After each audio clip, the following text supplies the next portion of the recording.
विक्रम और बेताल का बेताल असल जिंदगी में कैसा था, आइए बताते हैं आपको। नमस्कार, मैं हूँ अलका झा। स्वागत है आपका रियल एक्सप्रेस पर। दोस्तों, कहा जाता है कि भारत कहानियों का देश है।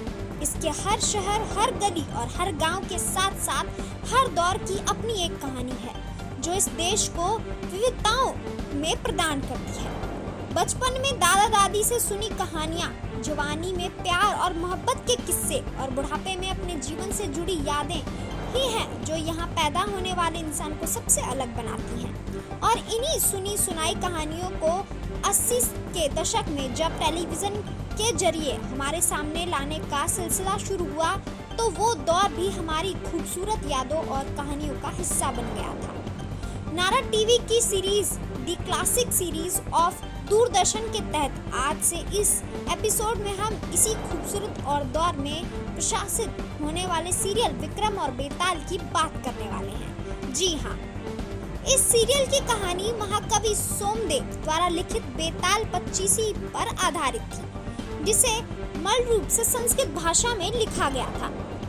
रामानंद सागर जी के भरोसे और विश्वास को सही साबित करने में इस सीरियल ने अहम भूमिका निभाई थी। लेकिन वो कहते हैं ना कि कोई भी शुरुआत आसान नहीं होती, उसी प्रकार यह सीरियल भी कई बाधाओं और मुश्किलों के बीच बनाया गया था। 80 के दशक में जब भारतीय टेलीविजन इंडस्ट्री की शुरुआत हुई, उस समय यह सिनेमा अपना साम्राज्य स्थापित कर चुका था, जिसके चलते टेलीविजन को इडियट बॉक्स का नाम दे दिया गया था, जिसमें काम करने वाले हर व्यक्ति को मूर्ख समझा जाता था।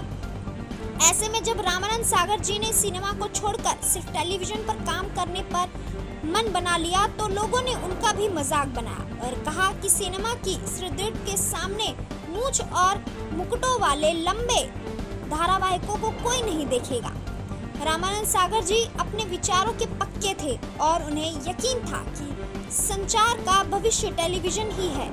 लेकिन इन सब के बावजूद हर इंसान की भांति उन्हें भी नई शुरुआत में असफलता का डर था और इसलिए उन्होंने अपने इस डर को दूर करने के लिए विक्रम बेताल की कहानियों के आधार पर एक छोटे सीरियल को बनाने का मन बनाया।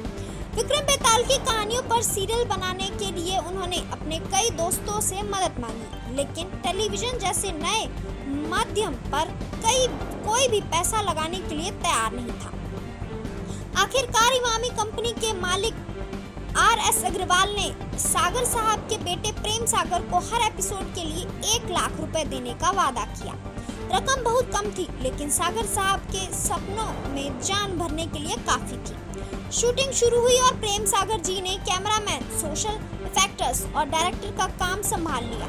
विक्रम बेताल के हर एपिसोड को सागर साहब के घर सागर विला के शूट किया गया था और वहीं स्पेशल इफेक्ट्स की मदद से सब कुछ तैयार किया गया था। पैसों की कमी और समय के देखते हुए इस सीरियल का हर एपिसोड एक दिन में तैयार किया जाता था। इसमें लगभग 15 से 18 दिन शूट किए जाते थे। सागर प्रोडक्शन द्वारा बनाए गए हर सीरियल में संगीत की भूमिका अहम होती है, जिनमें से ज्यादातर सीरियल्स में रविंद्र जैन जी ने अपनी कला का बेहतरीन नमूना पेश किया है। इसके अलावा विक्रम बेताल सीरियल में लिरिक्स के नाम पर इस सीरियल के 2 शब्दों को ही रखा गया था और उन्हें ही गाकर संगीतबद्ध किया गया था। विक्रम बेताल सीरियल में संगीत का काम किसी स्टूडियो में करने की बजाय खुले आसमान के नीचे पूरा किया गया था और जिस समय उसके टाइटल सॉन्ग की रिकॉर्डिंग हो रही थी, उस दौरान एक हवाई जहाज ऊपर से गुजरा था जिसकी आवाज भी रिकॉर्ड हो गई थी। इस पर सीरियल निर्माताओं ने योजना बनाई कि हवाई जहाज की आवाज को दौरान किसी राक्षस का सीन दिखा जाए, जिस पर वह आवाज फिट हो जाएगी। आपको विक्रम बेताल के सीरियल की जानकारी कैसे लगी और कमेंट करके जरूर बताइए कि आपको और किन पौराणिक सीरियल्स के बारे में जानना है और जुड़े रहिए रियल एक्सप्रेस के साथ।